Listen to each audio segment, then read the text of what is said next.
Hello दोस्तों, Urdu लाजिया official channel में आपका एक बार फिर से खैर मकदम है। आज हमारी ये यूपीएससी असिस्टेंट प्रोफेसर की 6वीं क्लास है। जो लोग चैनल को पहली बार विजिट कर रहे हैं, चैनल को सब्सक्राइब कर लेंगे, लाइक और शेयर भी कर देंगे। आइए आते हैं आज के पहले सवाल पर। सवाल नंबर है 109। दीवान ज़्यादा किसका दीवान है जिसके दीवाचे में ज़बान और शायरी से मुतालिक अपने ख्यालात पेश किए गए हैं? तो दीवान ज़्यादा किसकी तसनीफ़ है? ये है हातिम की। हातिम की तसनीफ़ है, उसका नाम दीवानज़ादा, और उस दीवानज़ादा में इन्होंने ज़बान और शायरी से मुतालिक बात की है। उसके दीबाचे में ज़बान और शायरी से मुतालिक बातें की है। और हातिम ने दीवानज़ादा में अपने शागिर्दों की तादाद 45 बताई है, 45। ठीक है, दीवानज़ादा में हातिम ने अपने शागिर्दों की तादाद कितनी बताई है? 45 बताई है। और इनका असल नाम क्या था? इनका असल नाम था ज़हूरुद्दीन। असल नाम क्या था? ज़हूरुद्दीन। ये फ़ारसी और उर्दू में दोनों में शायरी करते थे। जब ये फ़ारसी में शायरी करते थे तो इनका तखल्लुस था रम्ज़। क्या था? रम्ज़ इनका तखल्लुस था। और जब उर्दू में शायरी करते थे तो इनका तखल्लुस हुआ हातिम। तो हातिम और रम्ज़ दोनों तखल्लुस है। फ़ारसी में रम्ज़, उर्दू में हातिम। पूरा नाम, असल नाम ज़हूरुद्दीन, और ये तखल्लुस हातिम है। तो इनकी तसनीफ़ है दीवानज़ादा। ठीक है। कहवा और तंबाकू की मदा में भी इन्होंने कसीदे लिखे हैं। कहवा और तंबाकू। ठीक है, चलिए अब आते हैं अगले सवाल पर। वली की आमद, वली की दिल्ली आमद के कितने साल बाद उनका दीवान दिल्ली पहुंचा? आम तरीके से जो मशहूर है, हमको मालूम है कि सबसे पहले वली 1700 में दिल्ली आए। ठीक, 1700 में पहली बार वली दिल्ली आए और फिर 1719 में उनका दीवान आया। ठीक है, 1719 में दीवान आया, ये मुस्तफ़ी ने हमको बताया है। लेकिन राम बाबू सक्सेना क्या कहते हैं कि वो 1700 में आए और 1722 में वो अपने दीवान लेकर के भी आए। ठीक है, तो यानी उन्होंने बताया है 1722 और इन्होंने बताया है कि 1719। तो 22 और 19 के करीब का ऑप्शन कौन है? तो इसमें ये 21 साल बाद। ठीक है, ये करीब का है, 21 साल बाद। हालांकि जो है इसको 19 होना चाहिए था या तो फिर 22 होता ये, लेकिन जब ऑप्शन के हिसाब से देखेंगे ऑप्शन तो गलत है, तो जो करीबी में है वही लगाया जाएगा। तो 21 साल के बाद। ठीक है, 21 साल के बाद। क्लियर हो गया सवाल? फिर अगला सवाल है सवाल नंबर 111। नुसरती का आबाई पेशा क्या था? आबाई पेशा, नुसरती का आबाई पेशा इनका था सिपाहीगिरी। इनके दादा परदादा जो थे वो लोग क्या करते थे? सिपाहीगिरी, सेना फौज में थे। ठीक है ना, सिपाहीगिरी इनके आबा अजदाद का पेशा था। नुसरती ने 3 मसनवी लिखी थी, गुलशन इश्क, अली नामा, तारीख सिकंदरी। और ये नुसरती जो था वो अली आदिल शाह सानी शाही का दरबारी शायर था। अली आदिल शाह सानी शाही का दरबारी शायर था और उसका दोस्त भी था। ये भी है, अली आदिल शाह सानी शाही का दरबारी शायर भी था और उसका दोस्त था। दोस्त इस वजह से था कि जो अली आदिल शाह सानी शाही जो बादशाह हैं, इनके बाप दादा के ज़माने में नुसरती के वालिद उन्हीं के दरबार में सिपाहीगिरी करते थे। ठीक है, और फिर अली आदिल शाह का ज़माना आया और नुसरती की उम्र वही थी, बच्चा था, और उनकी भी उम्र अली आदिल शाह। तो दोनों दरबार में खेलते थे, दरबार में दोनों खेलते थे और दोनों दोस्त थे, दोनों साथ साथ बड़े हुए।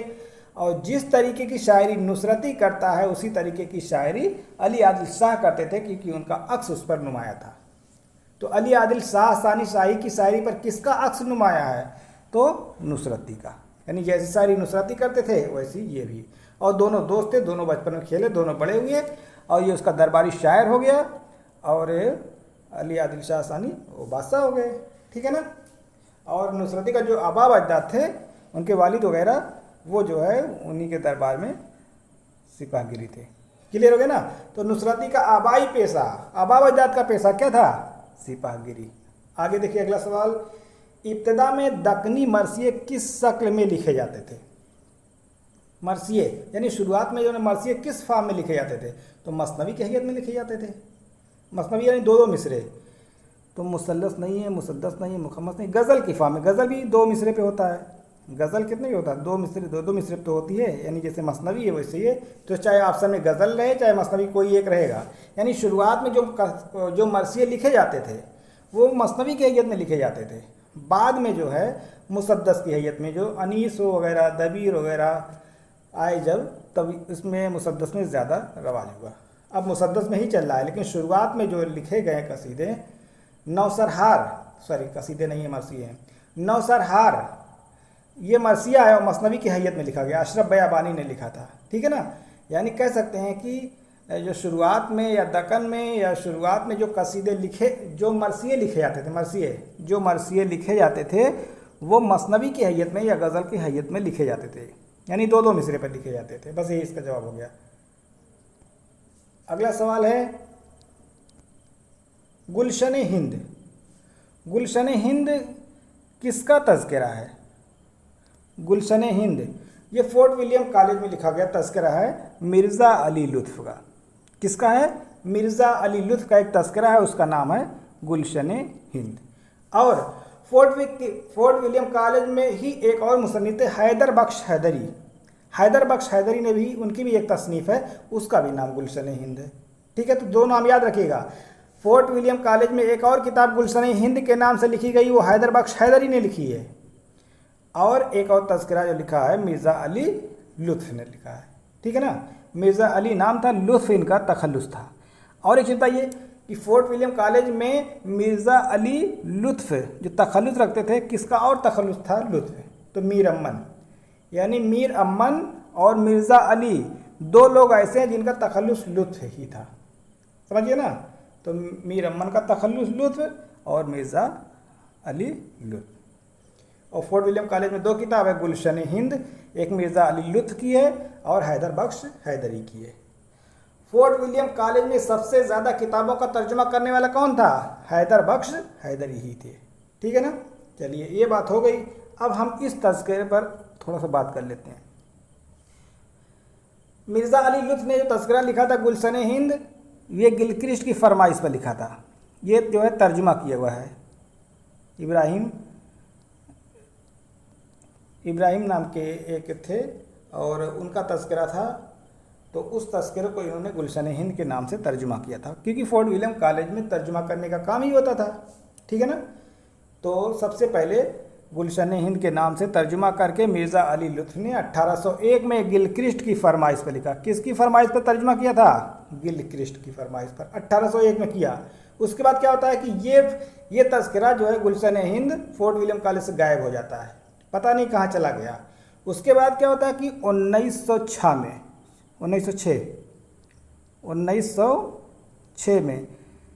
1900 के करीब में आसपास में हैदराबाद में तोगयानी आई थी, बाढ़ आई हुई थी। तो बाढ़ में बहता हुआ नुस्खा एक कद्रदान के हाथ में लग गया 1906 में।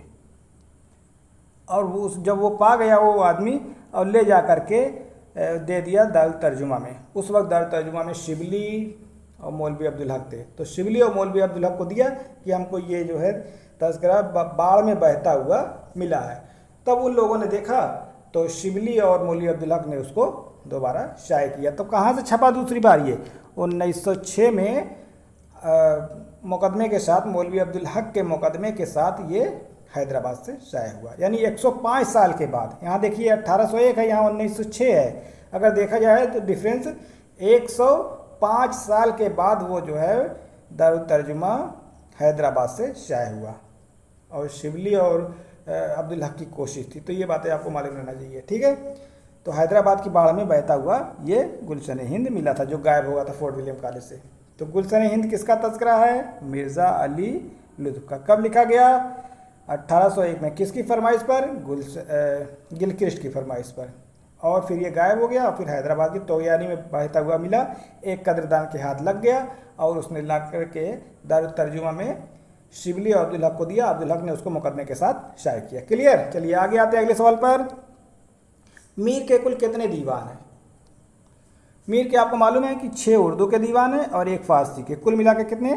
7 कुल पूछा है। इसमें जो है कहीं उर्दू और फारसी लफ्ज़ नहीं आया। इसमें कहीं उर्दू और फारसी लफ्ज़ नहीं आया कि उर्दू के कुल कितने हैं या फारसी के कुल कितने हैं। खाली पूछा कुल। तो कुल में टोटल 7 होते हैं, तो इसका जवाब 7 हो जाएगा। अगर पूछता कि जो है उर्दू के कुल कितने दीवान हैं, तो उर्दू के 6 हो जाता है, या फारसी के कुल कितने, तो 1 हो जाता है। लेकिन यहाँ उर्दू फारसी लफ्ज़ नहीं है, यानी दोनों पूछा गया है टोटल, तो इसका जवाब क्या हो जाएगा, इसका जवाब 7 दीवान हो जाएगा। ठीक है, चलिए हम आते हैं अगले सवाल पर।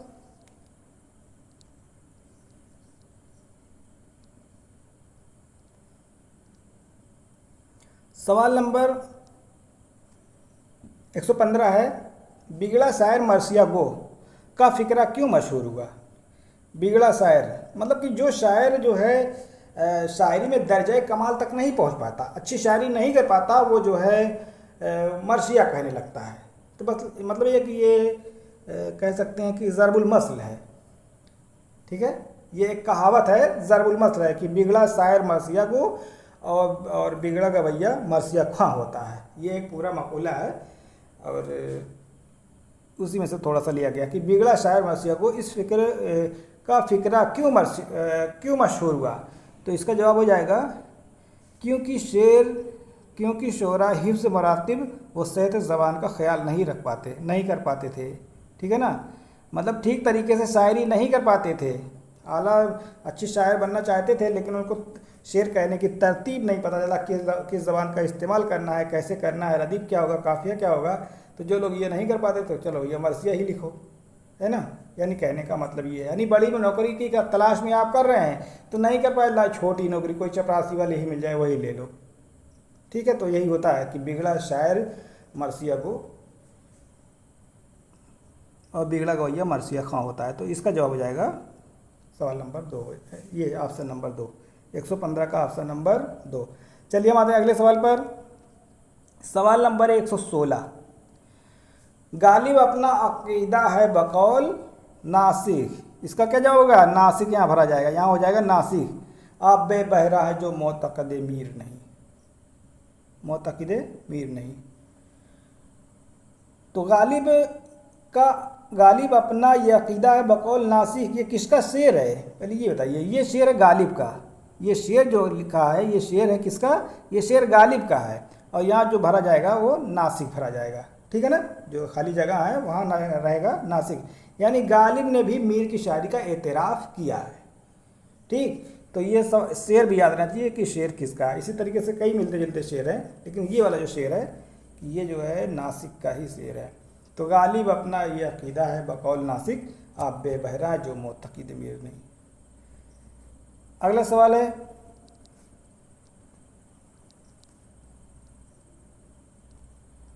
मोहम्मद तुगलक यानी मोहम्मद बिन तुगलक ने देवगिरी को दारुल सल्तनत बनाकर उसका नाम क्या रखा था।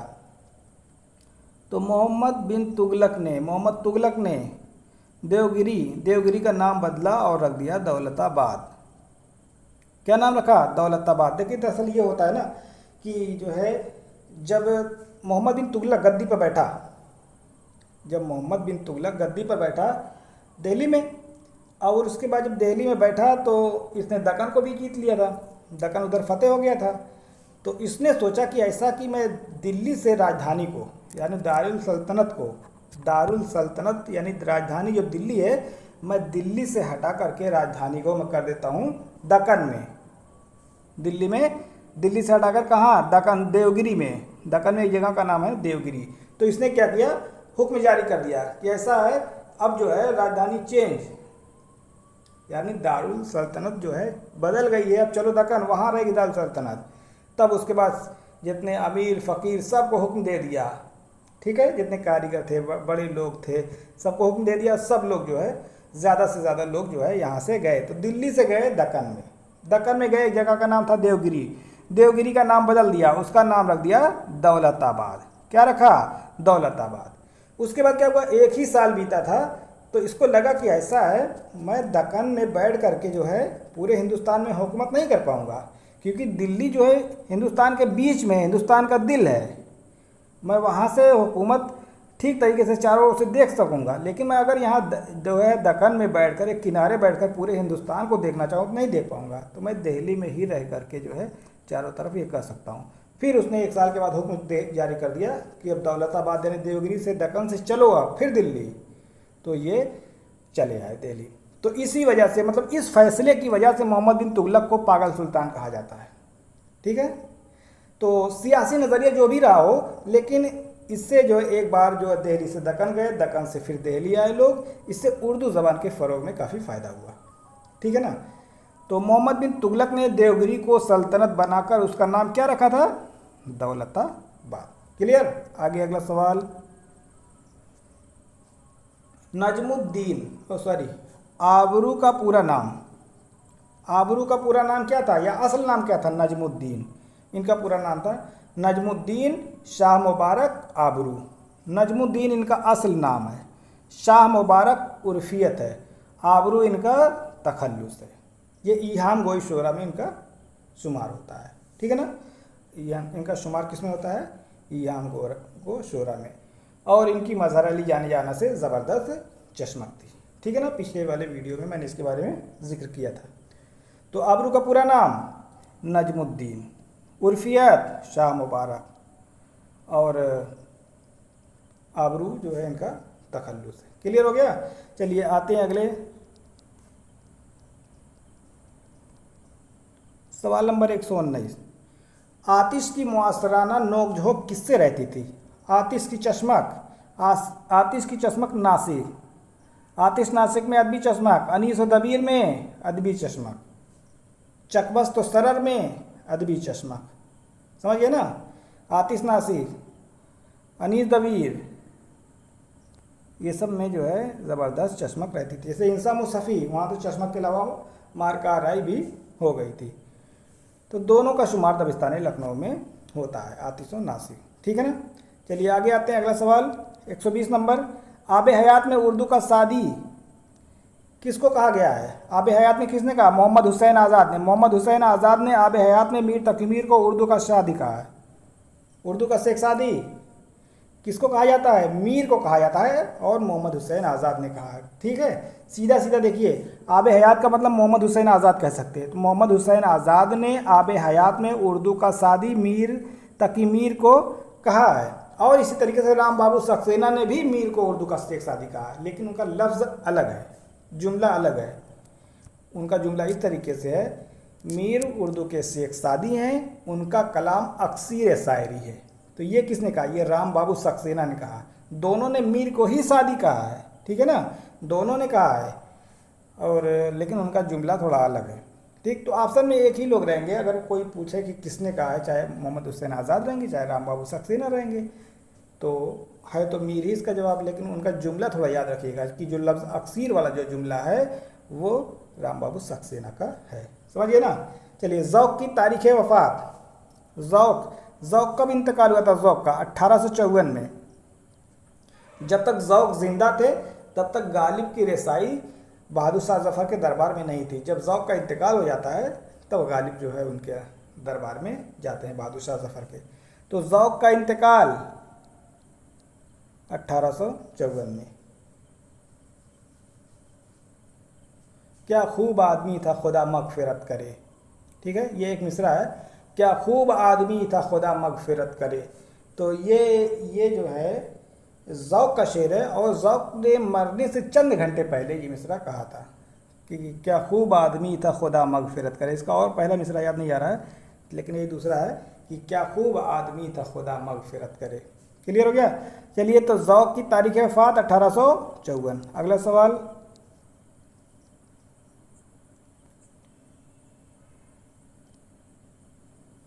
खान आरजू किसके शेरों को हदीस कुदसी कहते थे?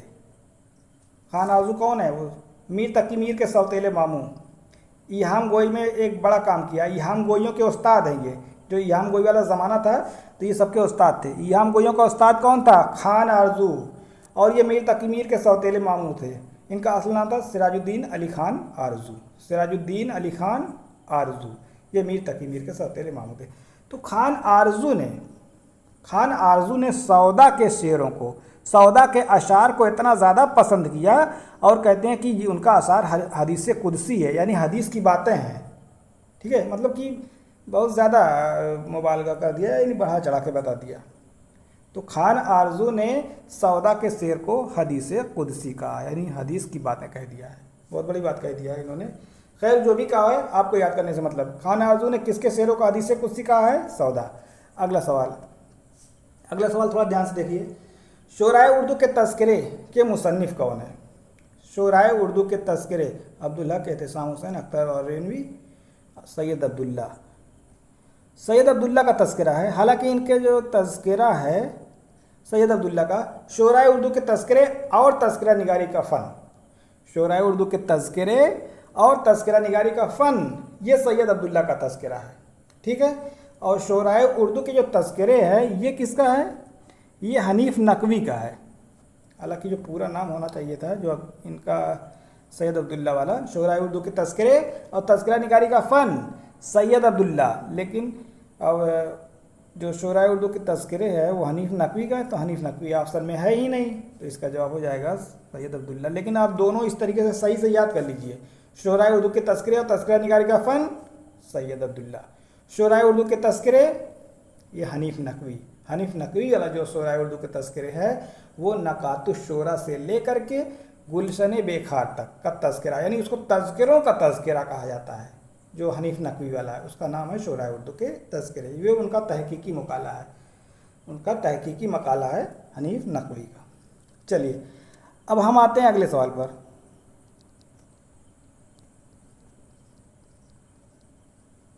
चरागे काबा किसकी मसनवी है? सुबह तजल्ली, चरागे काबा, मोहसिन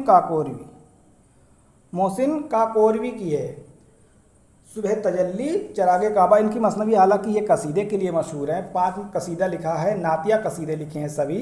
शम्स काशी से जला जानिब मथुरा बादल, ये लामिया कसीदा है। इस कसीदे का असल नाम है मदीह खैरुल मुरसलीन और इसको मस्ताना कसीदा भी कहा जाता है। और ये जो है मदीह कसीदे लिखने के लिए मशहूर है और मदीह कसीदे के बानी हैं और यही ख़ातिम भी हैं। कौन? मोहसिन काकोरवी। ये इनके उस्ताद का नाम था अमीर बीनाई। ठीक है। तो मोहसिन काकोरी ने कसीदे के बारे में बात हो चुकी, लेकिन उन्हें जो है इनकी 2 मसनवियाँ बहुत मशहूर हैं, सुबह तजल्ली और चरागे काबा। सुबह तजल्ली और चरागे काबा किसकी है? मोहसिन काकोरी। क्लियर हो गया ना? अगला सवाल, सैयद सज्जाद या हज़रत इमाम हुसैन, क्या लिखा है? सैयद सज्जाद या आबिद हज़रत इमाम हुसैन के कौन थे? इसका जवाब क्या हो जाएगा? बड़े बेटे थे। अगला सवाल,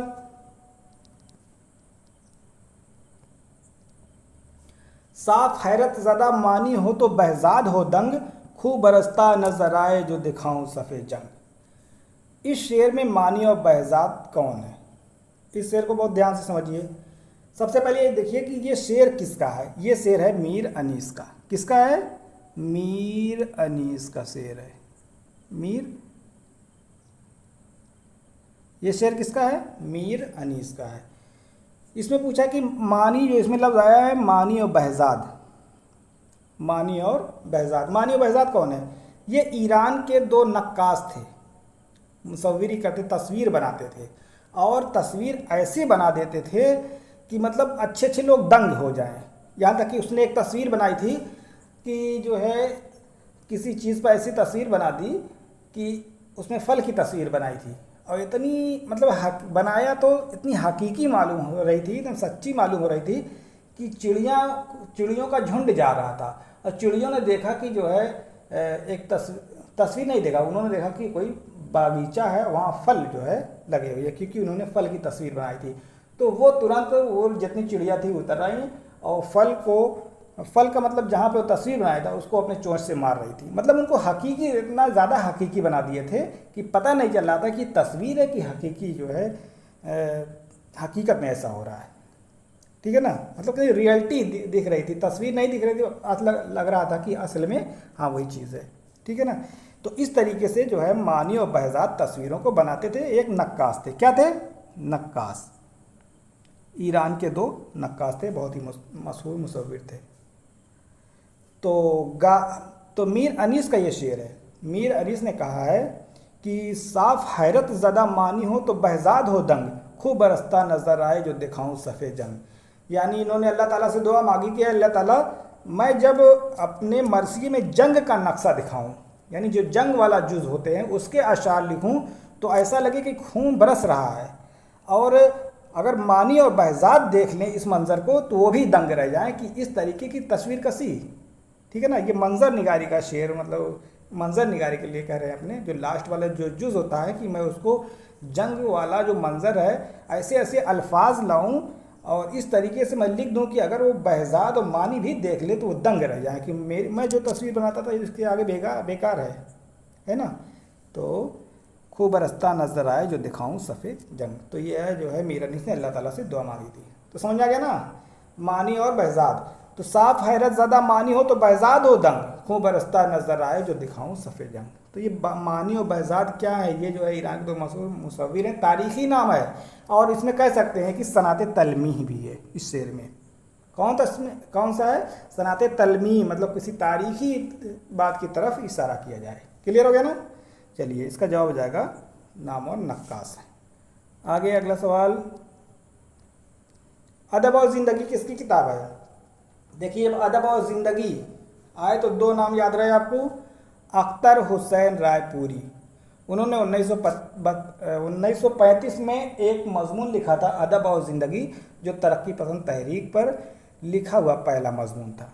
तरक्की पसंद तहरीक पर लिखी हुई पहली किताब अदब और ज़िंदगी अख्तर हुसैन रायपुरी ने लिखी थी 1935 में, जो बाद में रिसाला उर्दू में शाये हुई थी।